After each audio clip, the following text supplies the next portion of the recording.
Czy zastanawialiście się kiedyś, co robią zabawki, gdy w całym domu zapada cisza, a dzieci smacznie śpią? Właśnie wtedy, w krainie miękkich brzuszków, zaczyna się ich własne życie. Na najwyższej półce, tuż obok okna, mieszkał miś Pysio. Pysio był niezwykłym misiem, był tak mięciutki i puszysty, że przypominał małą, puchatą chmurkę. Tuż obok niego, na kolorowym kocyku, stała żyrafa Tosia. Tosia miała piękne, brązowe łatki, bardzo długą szyję i wielkie, błyszczące oczy, którymi widziała wszystko, co działo się w ogrodzie. Byli najlepszymi przyjaciółmi. Pysio zawsze dbał o to, by kocyk był równo rozłożony, a Tosia opowiadała mu historię o tym, co widzą ptaki latające wysoko na niebie. Tego wieczoru blask księżyca wpadał do pokoju, tworząc na podłodze złote kałuże światła. Pysio i Tosia postanowili urządzić sobie mały wyścig. Tosiu, spójrz. Jeśli zjedziemy po tej niebieskiej zjeżdżalni z klocków, wylądujemy prosto w poduszkowym zamku. Tysio mówił, że tam jest najwięcej słońca. O tak, Pyszu. Moja długa szyja będzie idealna do wypatrywania smoków w zamkowej wieży. Biegnijmy. Hop, hop. Zabawki bawiły się w najlepsze skacząc po miękkich poduszkach. Tosia śmiała się tak głośno, że aż jej brązowe uszka się trzęsły.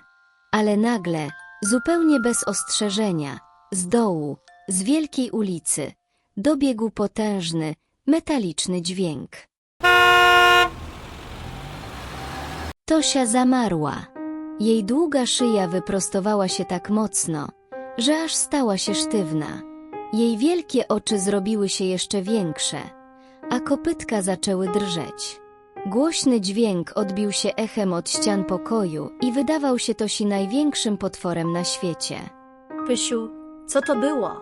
Czy to jakiś straszny smok? Ja się bardzo boję. Ten dźwięk był taki głośny, jakby chciał nas przestraszyć. Tosiu, podejdź do mnie. To nie smok, to tylko wielki, metalowy samochód za oknem. On ma taki głos, żeby inne auta go słyszały, ale zapomniałem, że my, zabawki, mamy bardzo czułe uszka. Chodź, przytul się do mojego puszystego brzuszka. Tosia schyliła swoją długą szyję i wtuliła głowę w kremowe futerko Pysia. Było takie ciepłe i pachniało spokojem. Czujesz, jaki mój brzuszek jest miękki.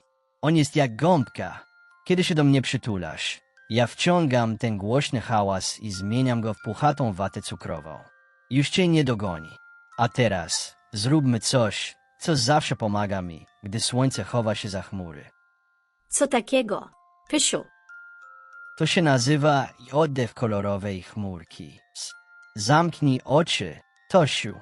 Wyobraź sobie, że przed twoim noskiem rośnie piękny fioletowy kwat. Poczuj jego zapach. Weź głęboki wdech noskiem, powoli. O tak. A teraz wyobraź sobie, że przed tobą jest małe, złote piórko. Chcesz, żeby poleciało pod sam sufit, więc wypuszczaj powietrze buzią, bardzo, bardzo powoli.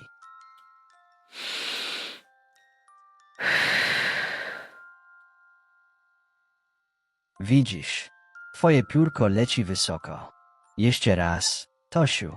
Wąchamy fioletowy kwatek i dmuchamy na złote piórko.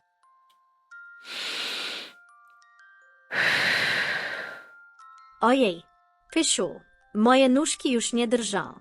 I ten głośny dźwięk wydaje się teraz taki mały i nieistotny. Tosia znów się uśmiechnęła. Dzięki mądrości puszystego Pysia i magicznemu oddechowi, strach zniknął, a pokój znów stał się najbezpieczniejszym miejscem na ziemi. Dziękuję, Pysiu. Jesteś najmądrzejszym misiem w całej krainie miękkich brzuszków. Twoje futerko naprawdę czaruje hałas. To nie tylko futerko, Tosiu. To twój własny oddech daje ci siłę. A teraz spójrz na księżyc. On już świeci dla nas. Czas wracać na kocyk. Pysio i Tosia ułożyli się obok siebie. Tosia oparła głowę na puszystym boku misia, a Pysio okrył ich kawałkiem błękitnego kocyka. Za oknem auta jeździły po cichu, a oni śnili o łąkach pełnych kwiatów, które nigdy nie hałasują. Dobranoc, Tosiu. Dobranoc, Pysiu.